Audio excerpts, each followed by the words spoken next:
Bismillahirrahmanirrahim. Bismillahirrahmanirrahim. Assalamualaikum warahmatullahi wabarakatuh. Innal hamdalillah nahmaduhu wa nasta'inuhu wa nastaghfiruh wa na'udzu billahi min shururi anfusina wa min sayyiati a'malina. May yahdihillahu fala mudilla lahu wa may yudlil fala hadiya lahu. Asyhadu an la ilaha illallah wahdahu la syarika lah wa asyhadu anna Muhammadan abduhu wa rasuluh alladzi la nabiyya ba'da, amma ba'd. Alhamdulillah, pada kesempatan yang berbahagia ini kita bisa atadarrus sawiyan, kita belajar bersama-sama kembali, dan kita sudah masuk 28 Safar, ya, di akhir bulan Safar,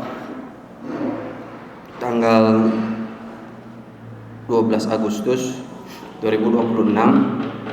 Insyaallah kita akan melanjutkan kembali pembahasan kita di Ar-Rasul Al-Muallim.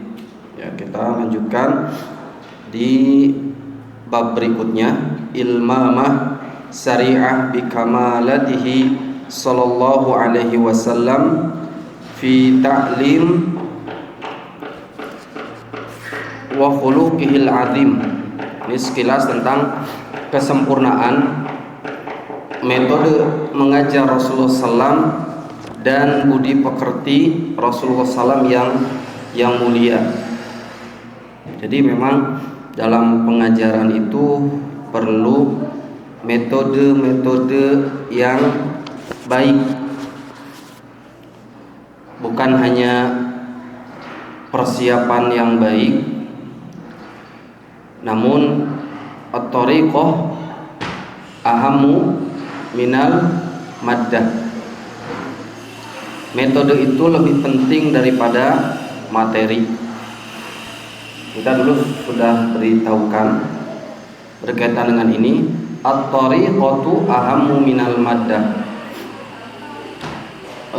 Metode ini lebih penting daripada materi. Materi sebagus apapun yang antum semua rangkum, yang antum semua buat, tapi kalau tidak punya metode yang baik, maka tidak akan baik. Ya, makanya at-tariqatu ahammu minal maddah. Metode itu lebih penting daripada materi. Wal mudarrisu ahammu minat tariqah. Tapi ada yang lebih penting lagi daripada metode. Siapa itu? Guru. Ada metode yang baik, kemudian materi yang baik, metode yang baik. Kalau tidak ada gurunya, seperti di Papua sana nggak ada gurunya, ya tidak akan baik. Dan ada yang lebih penting lagi dari itu semua. Waruhul mudarris ahammu min mudarris nafsihi. Dan yang lebih penting adalah ruh seorang guru. Menyampaikan bukan hanya sekedar datang ke kelas kemudian menyampaikan materi, itu nggak akan menghasilkan. Kalau antum, kita semua sebagai muzari, kita sebagai para petani, menghasilkan hasil tanamannya yang bagus, maka dia harus memilih bibit yang bagus, ditempatkan di tempat yang subur, kemudian disirami, dikasih pupuk yang terbaik, kemudian saat pertumbuhannya itu dijaga, dirawat dengan baik, insya Allah akan menghasilkan tanaman yang berkualitas. Dan tanaman yang berkualitas ini dirawatnya oleh seorang petani terbaik.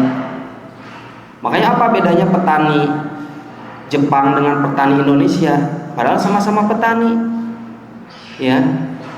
Petani Jepang mereka mempunyai ilmu. Ketika mempraktekannya, ya mereka mempraktekannya dengan baik, bahkan dengan peralatan yang tercanggih. Ada di sini. Bapak-bapak mau nggak jadi petani? Antum mau nggak jadi petani di Indonesia? Mau nggak, Pak?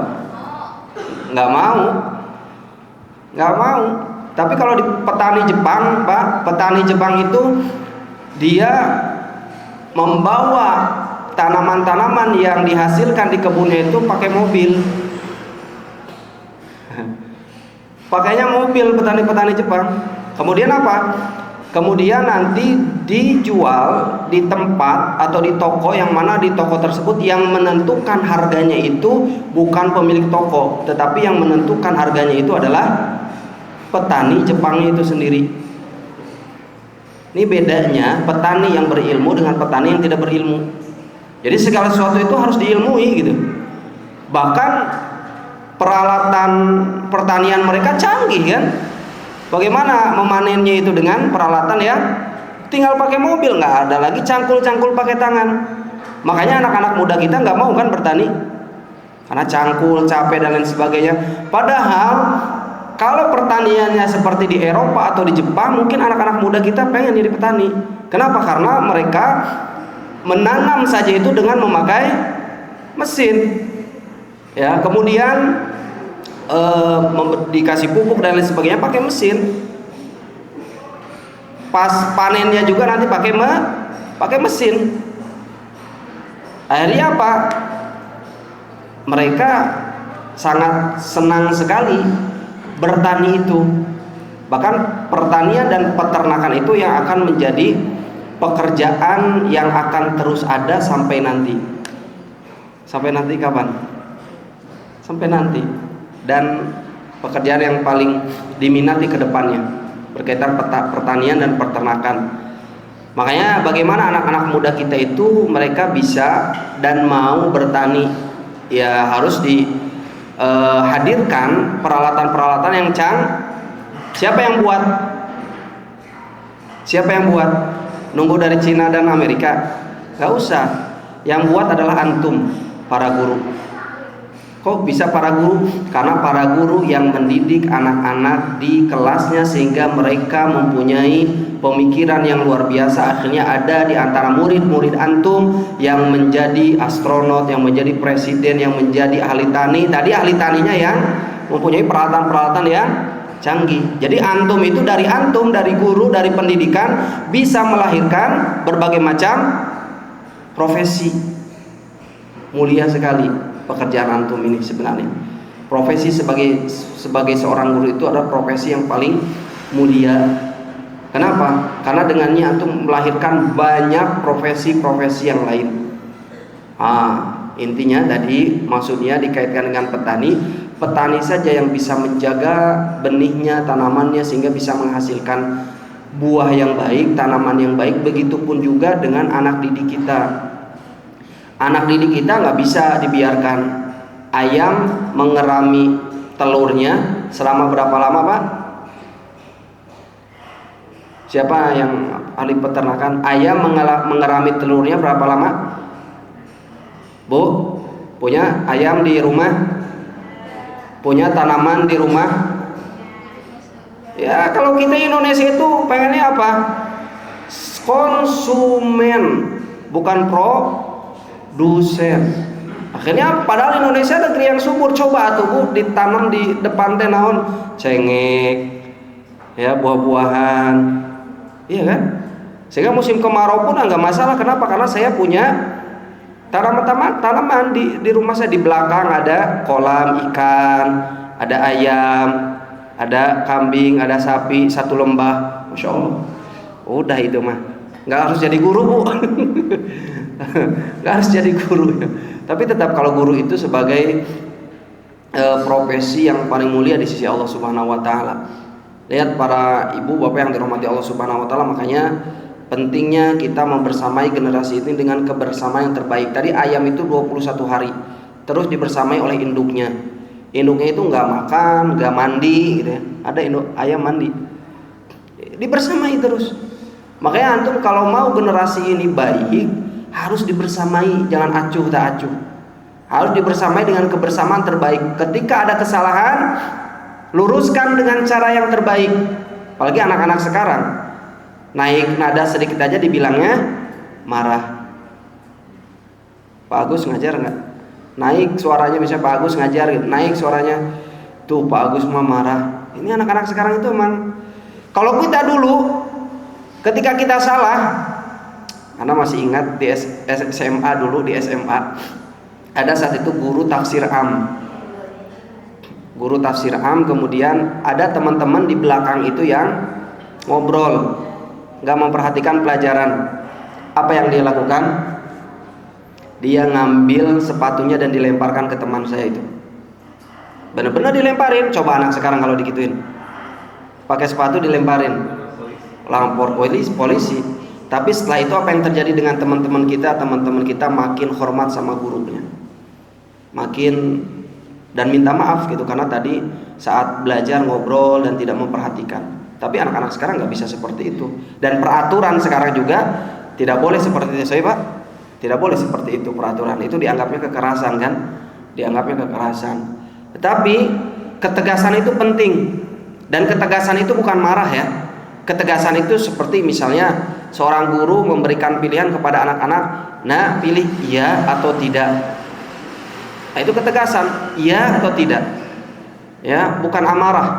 Ketegasan itu si anak nanti bisa memilih antara iya atau tidak, karena ustadz atau bapak atau ibu atau bapak atau ibu guru misalnya tidak akan pernah memberikan izin kepada kalian saat main ketika kalian A, B, C. Makanya di kelas masing-masing itu harus ada sulhu. Apa itu sulhu? Harus punya aturan kepada anak-anak, supaya anak-anak itu tahu mana yang boleh, mana yang tidak boleh. Nah, yang boleh ini aturannya di kelas. Aturan di kelas 1, harus belajar dengan baik. Karena anak-anak sekarang itu kelas 5 SD saja belajarnya itu nggak baik. Maksudnya 4 SD, 5 SD itu nggak bisa belajar tenang gitu. Kalau dulu di zaman Rasulullah SAW, anak-anak kecil itu sudah bisa belajar dengan tenang. Nah, ini antum harus teliti, Pak. Kenapa anak-anak tidak bisa belajar dengan tenang? Kenapa anak-anak tidak bisa sholat dengan tenang? Kenapa? HP. Yang kedua, kebanyakan main. Main boleh nggak? Boleh. Tapi kalau kebanyakan main menyebabkan ketika anak-anak diharuskan untuk melakukan sesuatu yang wajib, yang penting, mereka main-main, sholat aja main. Karena apa? Karena dianggapnya itu adalah permainan. Main boleh, silahkan. Tetapi akhirnya kalau kebanyakan di rumah juga sudah main game, main ini, main itu, sehingga yang wajib-wajib saja dianggapnya main, yang wajib juga dianggapnya main. Lihat santri-santri kita misalnya saat sholat sudah bisa duduk yang rapi?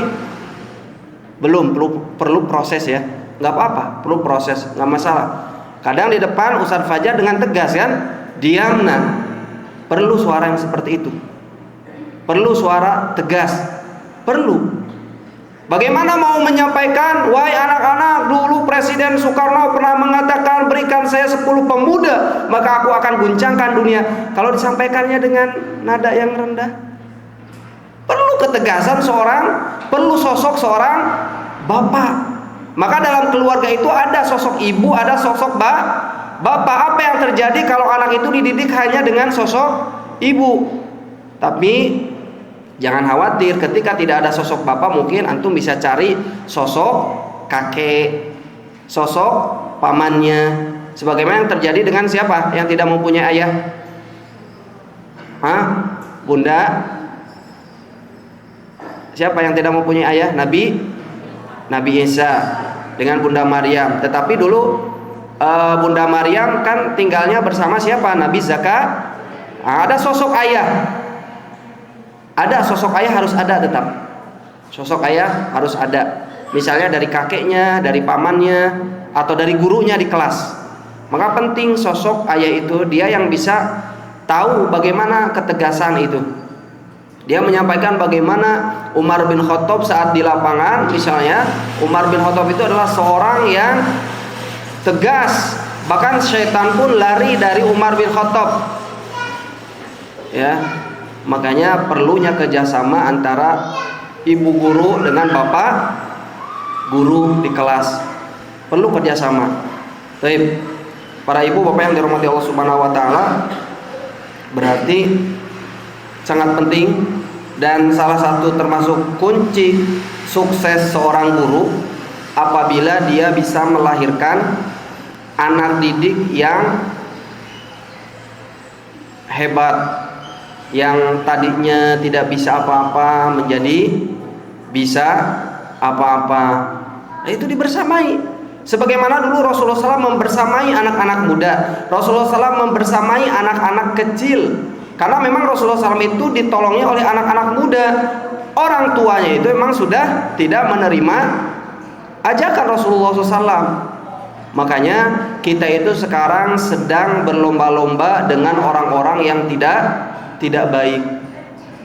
Kita sedang mendidik generasi, sementara di luar sana sedang merusak generasi. Kita tuh sedang berlomba-lomba. Nah, kenapa mereka sedang merusak generasi, kita sedang mendidik generasi? Maka didiklah dengan pendidikan yang terbaik, dengan terus dibersamai dengan sabar, sebagaimana sabarnya Rasulullah SAW membersamai. Kemarin kita sudah beritahukan, Anas bin Malik mengatakan, saya tidak pernah dimarahi oleh Rasulullah SAW. Rasulullah SAW tidak pernah mengucapkan A, B, C, D. Itu kata Anas bin Malik yang dibersamai oleh Rasulullah SAW selama 10 tahun. Memang betul ya, kelembutan, kemudian perhatian itu harus diberikan pertama kali oleh guru kepada anak didiknya, sehingga tidak memberikan hukuman kecuali sudah memberikan 1001 cara, metode-metode baik, metode-metode lembut, metode-metode yang sangat menyenangkan. Setelah itu baru diberikan hukuman. Hukuman boleh, namun tentunya ada aturan-aturan tersendiri. Tapi para ibu bapak yang dirahmati Allah Subhanahu wa taala, maka kunci kesuksesan guru yang pertama, kepiawaian menciptakan metode pengajaran yang menyenangkan. Kepiawaian menciptakan metode yang menyenangkan. Apalagi anak-anak kecil, usia TK, usia SD itu harus menyenangkan. Kalau usia-usia SMP, SMA mungkin nggak harus dengan metode yang bagaimana. Mungkin kalau SMP, SMA lebih ke berpikir, karena mereka lebih kritis lagi berpikir. Kalau SD, TK itu harus menyenangkan. Bagaimana supaya anak-anak itu senang di kelas. Metode menyenangkan kan bukan harus dengan nyanyi, bukan harus dengan tepuk, enggak. Metode menyenangkan antum bisa menggunakan bagaimana cara si anak ini tenang, nyaman di kelas. Sesekali mungkin antum, mana ada guru apa, Pak? Antum guru akidah. Ada guru umum siapa? Ada guru umum? Antum guru apa? Indonesia. Bagaimana guru bahasa Indonesia saat anak kurang semangat, antum kasih kisah tentang perjuangan para sahabat dalam menuntut ilmu misalnya.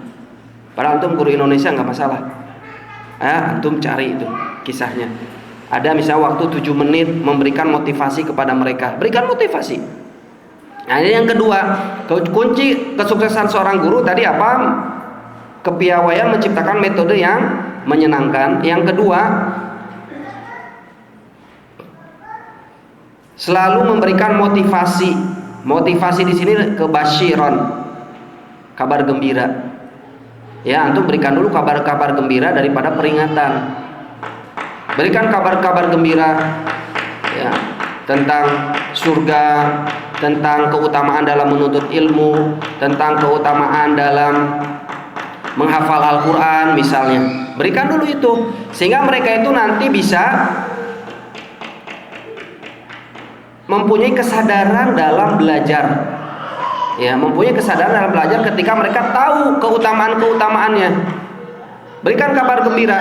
Kalau anak-anak TK SD makan dengan diberikan nanti kan balasannya apa di akhirat, surganya Allah Subhanahu wa taala, ya, dengan ringan gitu. Bagaimana pelajaran yang diberikan kepada anak-anak itu dengan seringan mungkin sehingga mereka paham. Yang ketiga, memberikan peringatan, nadhiron. Penting. Memberikan peringatan atau memberikan aturan-aturan kepada anak-anak itu penting. Kenapa? Karena kalau kita memberikan motivasi terus, basyiron terus, kabar gembira terus, apa yang akan terjadi dengan anak-anak? Anak-anak akan lalai. Aduh, kasih main terus, motivasi terus, nanti di lalai nanti anak-anak. Tetap harus ada penyeimbang. Apa penyeimbangannya? Nadhiron, peringatan, aturan, ya. Di usia mana anak-anak itu harus dibersamai dengan cinta kasih sayang? Di usia mana anak-anak itu harus dibersamai dengan ta'dib? Ta'dib itu apa?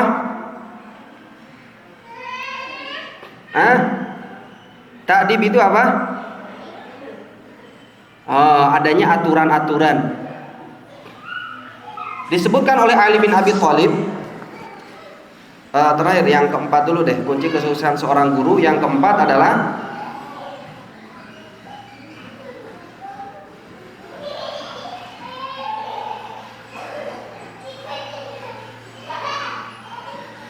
taib 3 dulu. Berarti kunci sukses seorang guru yang pertama, kepiawaian menciptakan metode pengajaran yang menyenangkan. Yang kedua, memberikan motivasi, tobashiron, kabar gembira, motivasi. Yang ketiga, memberikan peringatan, aturan gitu ya. Kemudian peringatan. Nah, itu. Di usia berapa kita mendidik anak-anak supaya anak-anak itu senang dengan kita, dengan gurunya, kemudian dengan metode-metode yang baik gitu ya. Misalnya diajak bermain. Di usia berapa anak-anak memang banyak bermainnya? Tadi bermain boleh, tapi di usia ini memang harus banyak bermain. Lihat 3 fase mendidik anak-anak menurut Ali bin Abi Thalib. Yang pertama, Bu, di usia berapa anak-anak itu banyak main dengan kita, dengan gurunya, dengan orang tuanya? Di fase, di usia, halo Bu, ada Ibu? Di usia berapa Bu? Ini dalam Islam sudah dijelaskan. Jadi kalau di fase ini nggak apa-apa banyak main, karena memang itu fase main mereka. Di usia 0 sampai 7 tahun. Apa 3 fase yang diberitahukan oleh Ali bin Abi Thalib dalam mendidik? Yang pertama, anak sebagai raja. Anak sebagai raja itu di usia 0 sampai 7 tahun. La ibnaka sab'an. Bermainlah dengan anak-anakmu itu sampai usia 7 tahun. Kenapa? Karena di fase ini anak-anak butuh tangki cinta yang penuh. Turunkan ego kita. Jadilah teman yang bermain bersama anak didik, bersama anaknya kalau di rumah, atau bersama anak didiknya kalau di kelas. Dan didiklah mereka dengan teladan yang menyenangkan, tanpa paksaan dan tanpa hukuman fisik. Berarti ini banyaknya bermain di usia 0 sampai 7 tahun. Itu usia TK memang banyak bermain. Usia SD sampai 7 tahun nggak apa-apa banyak bermain. Ya, berarti emang bagaimana dulu Rasulullah SAW mengajak main cucunya siapa? Hasan dan Husain saat usia kecil, usia 0 sampai 7 tahun. Jadikan anak 0 sampai 7 tahun ini sebagai raja. Ajak main kuda-kudaan gitu ya. Siapa yang sudah punya anak di sini? Mana bapak yang sudah punya anak? Belum ada semuanya. Antum sekalipun nanti antum capek ngajar di MGI Islamic School sampai sore, pas pulang ke rumah anaknya nangis, antum ajak dia main. Mafhum, Pak? Anak dia ajak anak jalan. 0 sampai 7 tahun itu memang tangki cintanya harus penuh. Ajak main sebagaimana Rasul mengajak main Hasan dan Husain. Diajak main. Baik, nggak apa-apa di fase ini itu banyak main, memang waktunya main. Yang kedua, kata Ali bin Abi Thalib, yang kedua anak sebagai tawanan di usia 7 sampai 14 tahun. Wa addibuhu sab'an, dan didiklah adabnya di usia 7 sampai 14 tahun. 7 sampai 14 tahun ini masa penanaman aturan, masa penanaman adab. Jangan dibiarkan. Di usia 7 sampai 14 tahun kalau tidak ditanamkan adab, kalau tidak ditanamkan aturan, maka anak akan sesuai dengan keinginannya.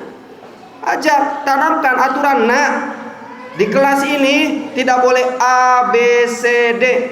Antum nanti gampang cara mengingatkannya bagaimana. Kenapa kamu banyak bicara di kelas? Lihat aturannya, nak. Pertama, tidak boleh bicara. Kedua, tidak boleh bercanda. Keempat, harus belajar dengan sopan, harus belajar dengan duduk yang rapi. Misalnya gitu. Ada itu aturan-aturannya. Maka di usia 7 sampai 14 tahun itu ajarkan adab aturan. Pada siapa? Pada anak-anak. Di kelas antum, para wali kelas sudah ada aturan-aturan kelas ada. Contohnya apa, Pak? 1. Berbicara bergantian. Hah? Tidak pernah? Tidak berlarian di kelas. Terus? Berkaitan dengan belajarnya apa? Aturan berkaitan dengan belajar. Tidak mengganggu teman. Selain itu apa lagi? Alhamdulillah. Ada ya. Aturannya banyak, misalnya ya itu. Karena di fase 7 sampai 14 tahun ini adalah penanaman adab. Maksudnya tawanan di sini apa? Maksudnya tawanan di sini itu berarti penanaman kedisiplinan. Di sini ada ketegasan untuk mengajarkan aturan kepada mereka, untuk mengajarkan adab, untuk mengajarkan mana yang halal, mana yang haram, mana yang boleh, mana yang tidak boleh. Khususnya berkaitan dengan sholat. Karena di usia 7 sampai 10 tahun itu ada pendidikan tentang sholat. Pendidikan itu baru pendidikan. 7 sampai 10 itu baru pendidikan. Baru di usia 10 dia, anak-anak kita tidak melaksanakan sholat, maka boleh dipukul. Tapi pukulnya bukan pukul kekerasan, pukul kasih sayang.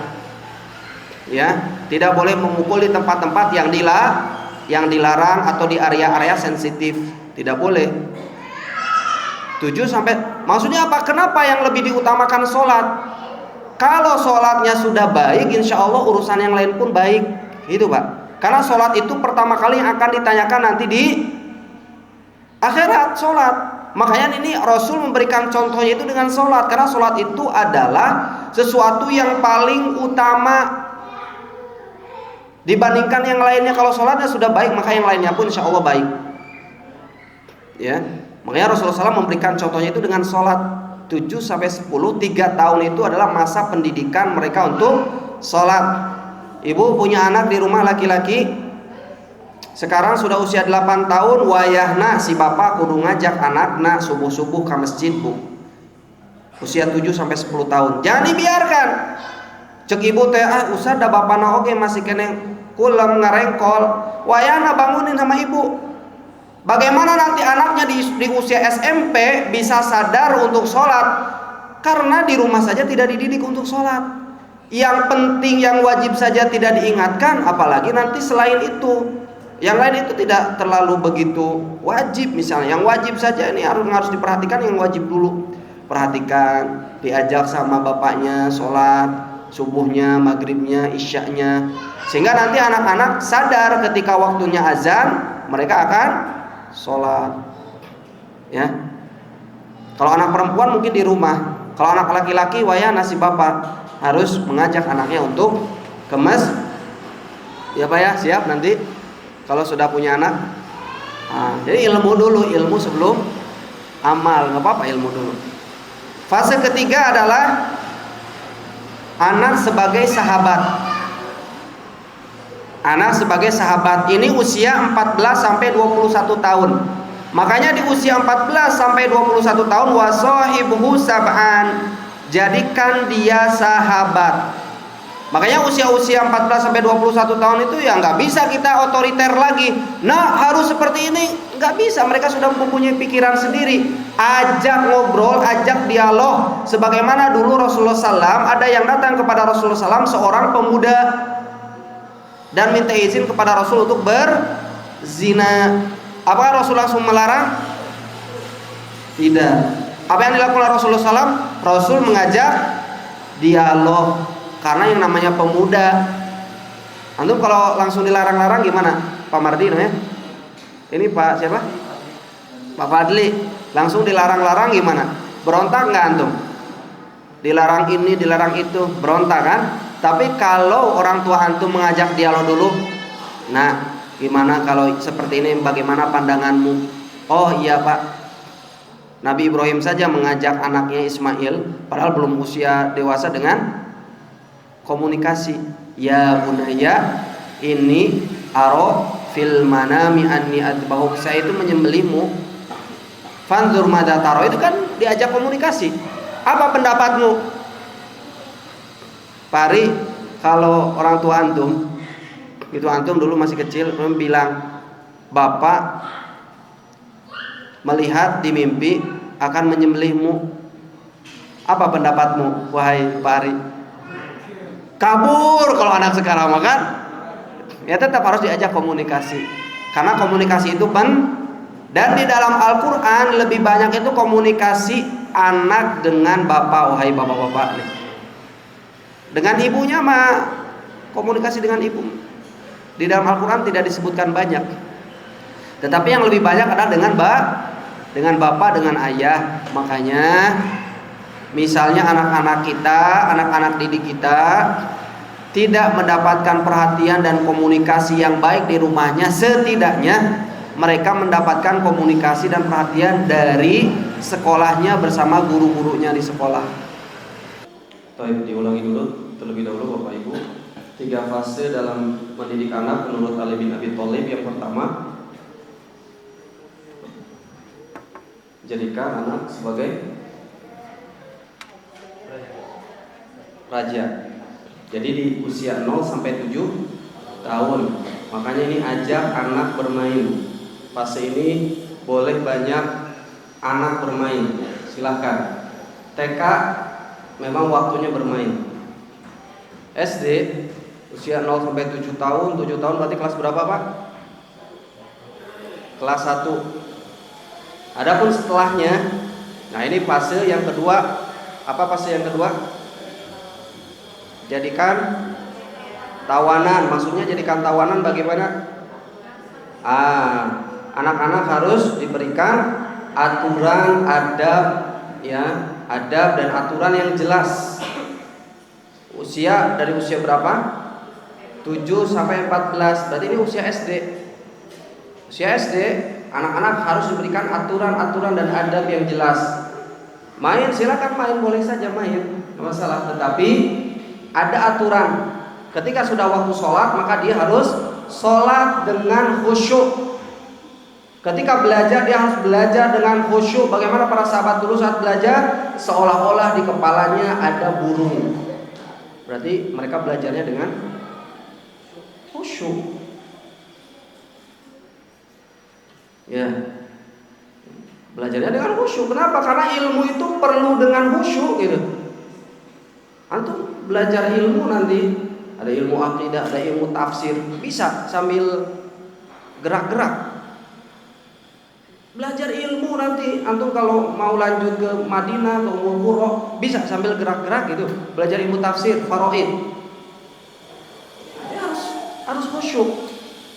Maka usia 7 sampai 14 tahun ini adalah masa anak sebagai tawanan, ajarkan adab dan aturan yang jelas. Nah, di usia 7 sampai 14 tahun berarti ini usia SD.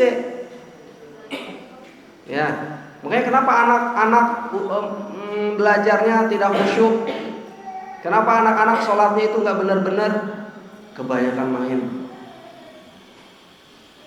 Main boleh, tapi di usia ini mereka saatnya untuk bisa duduk dengan tenang. Di rumah sudah main, di sekolah sudah main, di mana-mana main terus. Akhirnya pas sholat main, pas belajar main, pas ibadah main. Karena yang ada di otaknya main. Lihat bagaimana dahulu fase yang diberikan aturan. Makanya kenapa dulu di usia 19 tahun para sahabat sudah ada yang menjadi panglima perang, para sahabat sudah menjadi ahli hadis, para sahabat sudah menjadi ahli tafsir. Kenapa? Khusyuk belajarnya. Antum bisa jangan begitu ke anak antum sekarang di SD. Kelas berapa antum? Kelas 3. Kelas 3. Udah usia berapa kelas 3? 9 tahun. Makanya ya seperti inilah pendidikan di kita. Akhirnya apa? melahirkan anak-anak yang tidak khusyuk, yang tidak tumaninah, yang tidak tenang, kebanyakan kaditu kadia. Karena metodenya pun seperti itu. Ya, tolong ini adab-adab dan aturan sangat penting di usia-usia SD ini, 7 sampai 14 tahun. Yang ketiga, jadikan anak sebagai sahabat. Nah, baru di usia 14 sampai 21 tahun. Bagaimana maksudnya? Ajak mereka berpikir, ajak mereka komunikasi. Kalau antum masih mempraktekkan kepada anak usia 14 sampai 21 tahun adalah gaya-gaya aturan, gaya-gaya otoriter, gak bisa. Karena di usia ini anak itu perlu diajak komunikasi, sebagaimana tadi Nabi Ibrahim kepada siapa? Nabi Ismail. Inni ara fil manami anni fanzur madza taro. Menurutmu bagaimana, nak? Nah, ini usia 14 sampai 21 tahun, berarti ini usia anak-anak mahadab soh. Kalau mereka dikerasin, nggak bisa, mereka harus diajak komunikasi dan diskusi. Sebagaimana tadi contohnya seorang pemuda yang mau izin berzina kepada Rasulullah SAW. Coba bayangkan, nggak ada yang berani itu nanya kepada Rasulullah SAW kecuali orang tersebut. Rasul, saya mau berzina. Keren kan? Antum datang-datang ujuk-ujuk, ya Rasul. Kalau misalnya di zaman itu ya Rasul, saya mau berzina. Apa yang dilakukan Rasul? Rasul marah nggak? Rasul pakai gaya tadi, gaya masa-masa fase aturan, tawanan, enggak? Atau diajak bermain sama Rasul? Enggak juga kan? Tapi apa yang dilakukan Rasul? Rasul ngajak dia membuka pikirannya, diajak dialog, diajak diskusi, diajak komunikasi. Bagaimana kalau itu terjadi dengan ibumu? Diajak mikir. Usia segini itu diajak mikir. Bagaimana kalau itu terjadi dengan anakmu? Bagaimana kalau itu terjadi dengan bibimu, dengan anak perempuanmu? Dan selalu disebut oleh Rasul. Apa yang terjadi akhirnya? Si pemuda itu masih terus pengen berzina? Tidak. Itulah pendidikan Rasulullah SAW. Jadi segala sesuatu ada waktunya, segala sesuatu ada tempatnya, segala sesuatu ada metodenya. Jadi tidak disalahkan otoriter dari lahir sampai nikah lagi otoriter, tidak. Bisa kayak gitu. Dalam mendidik anak itu ada fase-fasenya yang harus diperhatikan. Atau dari lahir sampai nanti menikah main terus. Kumangke anaknya. Jadi tidak otoriter, tidak terlalu. Jadi tidak apa namanya? Tidak kubu kanan, tidak kubu kiri gitu. Semuanya harus seimbang. Semuanya harus baru nanti setelah 21 tahun ke atas, tsumma utruk hablahu ala gharibihi. Lepaskan tali kekangnya. Usia 20 tahun, 21 tahun itu. Kenapa? Karena anak-anak sudah bisa memilih. Maka di usia ini mereka fase pelepasan. Ada yang sudah 21 tahun. Antum 21 berapa? 22. Antum sudah dilepasin belum sama orang tua? Sudah, antum sudah. Sok rekaman oke jangan enggak, tergantung. Ya. Makanya di usia-usia 21 tahun itu adalah ibaratkannya melepaskan unta, udah tidak dikekang lagi, dia belajar untuk sendiri. Biarkan mereka mengambil keputusan. Mengambil keputusan sendiri. Saya mau ngapain usia 21 tahun? Pak Fadli 21 tahun mau ngapain? 21 tahun atau 22 tahun nih? 22 tahun mau ngapain? Mau nikah mah enggak, sudah keputusan antum. Ya. Tugas kita orang tua, seorang guru adalah mendoakan dan menasehatinya jika diminta. Pari 20 berapa? Kamu 25. Sunnah udah ini. Ya, usia 25 udah sunnah. Kenapa? Antum jangan terlalu ini ya, sunnahnya 25. Kenapa? Karena nanti antum punya keturunan. Kalau terlalu tua, khawatir nanti anak keturunan antum diajak main sama anak udah jadi cangkeng. Kalau masih muda kita masih gesit. Nah, ini perlu diperhatikan. Lu jangan cari-cari yang lain, ada di sini banyak. TK ada, SD ada, Hafsoh ada. Ya, tinggal bilang ke kepala sekolahnya masing-masing. Nah, berarti 21 tahun itu adalah masa Pasang tsumma truk hablahu ala gharibihi, lepaskan tali kekangnya.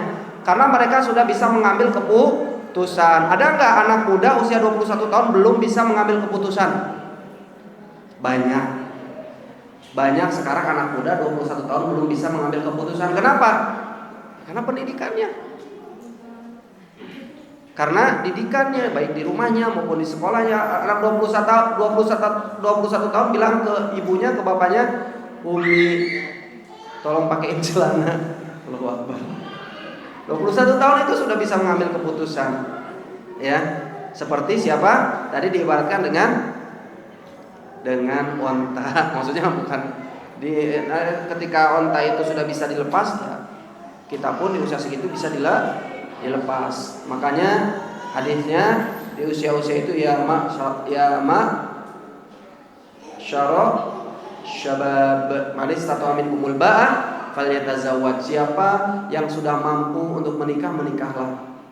Ya, mampu menikah itu ya intinya itu disebutkan dalam pelajaran fikih.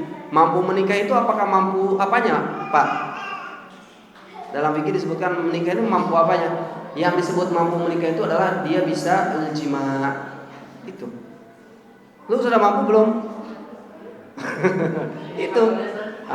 Kemudian sehingga nanti bisa apa? Sehingga antum nanti bisa memperhatikan anak antum, keturunan antum nanti setelahnya. Mumpung masih muda, masih kuat. Ya, makanya 20 kak. Kenapa? Itu. Nah, baik. Para bapak yang dirahmati Allah Subhanahu wa taala, berarti bagaimana pendidikan Rasulullah SAW? Rasul mendidik para sahabatnya dengan dibersamai. Rasulullah SAW adalah seorang yang umi, betul? Tetapi Rasulullah SAW diberikan keistimewaan, diberikan ilmu yang tidak diberikan kepada siapapun. Lihat di surah An-Nisa ayat 113. Mana ibu-ibu yang hafizah? An-Nisa ayat 113. Apa bunyinya?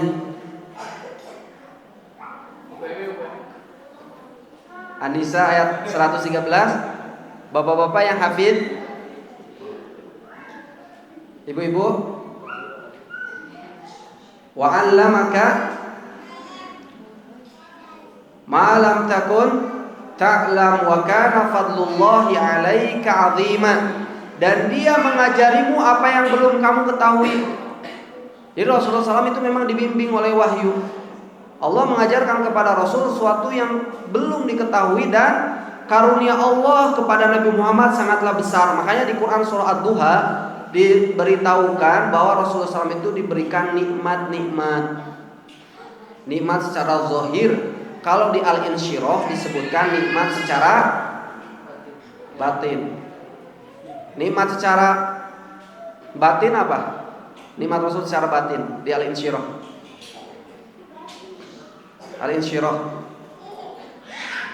Ini guru Quran sudah ini apa nikmat secara batin yang diberikan oleh Allah kepada Rasul. Pak Fadli lagi, itu guru Quran. Apa nikmatnya? Jadi nanti antum bisa menjelaskan kepada anak-anak secara umum. Nah, ini isinya seperti ini. Di Quran surat Al-Insyirah. Apa? Lapang dada. Makanya doanya apa Pak Fadli? Ya Allah, ini budak teh menikir bisa nih abi ngajarkan. Aduh ya Allah pengen nyiwit gitu kan. Rabbi shrah li sadri wa yassir li amri wahlul 'uqdatam min lisani yafqahu qawli. Apa yang ngatur dah anak-anak kecil. Anak juga dulu pernah mengajar anak-anak kecil. Harus banyak sabar ya. Berdoa Rabbi shrah li sadri wa yassir li amri wahlul 'uqdatam min lisani yafqahu. Kalau nikmat zahir yang diberikan oleh Rasulullah yang diberikan oleh Allah kepada Rasul apa? Di Quran surat Ad-Duha. Apa? Nikmat zahir yang diberikan oleh Allah kepada Rasul. Nikmat zahir apa? Rasul diberikan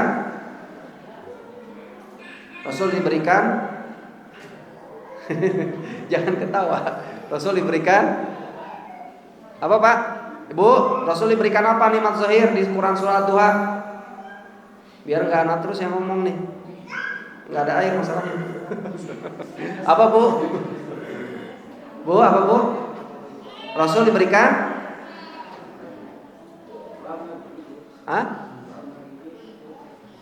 Iya, apa itu nikmatnya? Kan itu secara umum. Dipretelin nanti di tafsirnya. Nikmat zohir di Quran surat 2 itu adalah Rasul, misalnya Rasul diberikan, Rasul ditemani, Rasul dididik oleh siapa? Yang pertama oleh pamannya, setelah itu oleh kakeknya, setelah itu dipertemukan dengan janda kaya yang cantik, keturunan mulia, kemudian dan darinya lahir anak-anak Rasulullah SAW. Makanya Ibunda Aisyah itu sampai cemburu dengan Ibunda Khadijah. Kenapa? Karena yang disebut oleh Rasul siapa? Ibunda Khadijah, ibu, makanya upami albi duakeun jadilah seperti Ibunda Khadijah. Rasul itu tidak menikah sampai istrinya meninggal kecuali hanya sama Khadijah. Bagaimana akhlaknya Khadijah? Baca itu. Bagaimana Ibunda Khadijah kok bisa sampai Rasul itu setia sama Ibunda Khadijah. Tapi setelah itu baru Rasul menikah lagi dengan 9 istrinya. Ya. Itu Bunda Khadijah itu mempunyai keutamaan yang luar biasa. Baik. Jadi karunia Allah itu begitu banyak sehingga Rasulullah SAW nanti bisa tampil di tengah-tengah umat untuk menyebarkan ilmu kepada mereka. Karena memang lihat para guru yang dirahmati Allah Subhanahu wa taala, di sini disebutkan fanahadha sallallahu alaihi wasallam yanshurul ilma fin nas wa yudhi'uhu bainahum. Rasulullah SAW mengamalkan ilmunya, menyebarkan ilmunya. Wa kana bihaqqil muallim al-awwalil khairi fi hadhihi dunya. Rasulullah SAW memang guru yang paling luar biasa yang Allah Subhanahu wa taala utus kepada manusia ini. Kenapa? Ini nih ada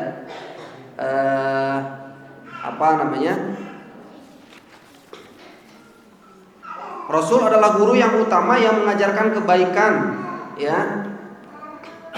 Kenapa Rasul merupakan guru utama? Yang pertama adalah fi jamali bayanihi.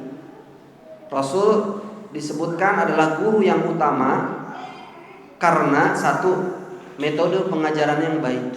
Rasul mempunyai metode yang luar biasa, yang bisa seorang pemuda tidak jadi zina tadi, yang bisa seorang anak kecil nyaman dengan Rasul. Jadi Rasul mah, sini ada yang jadi imam. Siapa yang jadi imam di masjid? Pak siapa? Pak Mukhlis sama Pak Abian. Antum kalau terdengar suara anak kecil imam, apa yang dilakukan oleh Rasul? Rasul bersegera untuk menyelesaikan sholatnya. Ini mah ditambah surah Ar-Rahman, An-Naba. Kalau antum mau sholatnya panjang, sholat sendirian di sepertiga malam. Kalau berjamaah itu nggak bisa seperti itu. Jadi melihat bagaimana kondisi, itulah Rasul. Jadi Rasul nggak saklek gimana, enggak. Ketika ada yang seperti apa yang terjadi, Rasul mempercepat sholatnya untuk menyelesaikan sholatnya supaya si anak yang nangis tadi bisa dikondisikan sama ibunya atau sama bapaknya. Itu pengajaran Rasul. Yang kedua, kenapa Rasul disebut guru utama? Wa fasohati lisani, karena ucapannya yang fasih. Jadi ucapan Rasulullah SAW itu fasih, baik, ucapannya baik, kata-katanya itu baik, nggak keluar kata-kata yang jorok. Hati-hati, seorang guru, aib bagi antum ketika antum ngajar di kelas keluar kata-kata yang viral, keluar kata-kata yang jorok. Misal, apa kata-kata yang viral sekarang? Pak Ramdan, kata-kata yang viral apa misalnya? Dan itu diajarkan ke muridnya, innalillah pokoknya. Nah, gini, nih caranya gini viral. Antum seorang guru, atau bilang kepada anaknya, dasar pelongo sia gitu. Allahu Akbar. Ini antum seorang guru. Seorang guru itu harus memberikan adab yang baik. Nah, berarti ungkapan Rasul bahasa Rasul kemudian wa nasi'ati mantiqihi, perkataannya yang bersih. Tadi nggak boleh berkata-kata yang kotor. Pak Fadli mau kemana? Antum udah pakai tas? Perkataannya bersih, nggak kotor. Karena sekarang itu banyak kata-kata yang kotor yang tidak baik. Tolong itu diperhatikan. Tidak boleh seperti itu. Yang keempat, wa halawati uslubihi, ungkapannya yang manis. Antum, kita, bukan hanya antum, ana juga sebagai guru harus memberikan ungkapan-ungkapan yang manis kepada anak didiknya. Misalnya antum memberikan semangat, ya gulam anta kal asad, wahai gulam kamu itu seperti singa, berani. Itu kasih motivasi. Siga puyung melempem. Jangan kasih patah semangat. Kasih motivasi, lari kepada anaknya. Kasih motivasi apa? Motivasi kan banyak ya. Kata-kata mutiara banyak ya Pak. Keluarin kata mutiara antum. Syair-syair itu banyak. Ya, syair-syair itu keluarin tuh. Para guru ketika anaknya lagi lemas, antum kasih kata-kata motivasi. Bagaimana antum keluarkan kata-kata yang terbaik, kan banyak lah. Yang kelima, walutfi isyaratihi, isyarat yang lembut. Antum tahu bagaimana Rasulullah SAW memberikan isyarat dengan tangannya? Gimana Pak? Rasul memberikan isyarat dengan tangannya, bagaimana tangannya? Apakah pakai jempol? Pakai telunjuk? Apakah pakai gini 4? Enggak. Kalau di kita di Jawa, di Sunda itu pakai jempol ya. Monggo gitu, mangga. Kalau Rasul itu semua telapaknya. Silakan. Itu melibatkan semua telapaknya. Nanti ada nanti kita pelajari di sini. Jadi isyaratnya lembut.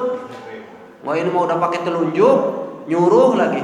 Walaupun itu memang hak antum kepada murid, nyuruh ya silakan, tetapi dengan cara yang baik. Nah, tolong ambilkan itu, jangan pakai telunjuk misalnya. Dengan kata. Yang keenam, wa isyraqi ruhihi, jiwanya yang cerah. Ya, kadang kan kita masalah di rumah dibawa ke kelas. Alhamdulillah Fafat 5 katanya belum ada masalah sama istrinya. Bisa jadi dengan temannya Pak Abian. Kalau ada masalah dengan teman antum di luar, yang dibawa saat ngajar. Ini tuh harus bersih dulu nih, sehingga nanti ngajar anak-anak itu cerah jiwa antum. Ya, makanya para guru itu jiwanya harus cerah. Jangan mikirin hutang terus. Jangan udah itu selesaikan, itu harus selesai di rumah pokoknya. Pak Agus, jangan mikirin yang aneh-aneh. Pokoknya harus sudah selesai akhir tahun ini. Nah, semoga jiwanya cerah nanti. Pak. Nah itu. Jadi pas ke kelas itu sudah tidak memikirkan hal-hal yang lain. Nah, yang ketujuh, warhabati sadrihi, guru itu harus lapang dada. Si muridnya ada yang kayak siapa? Murid apa? Ada yang kayak kolecer, ada yang kayak burung beo, ngomong terus ya. Gimana antum mengkondisikan santri yang banyak ngomong? Nah, itu harus tahu gimana caranya.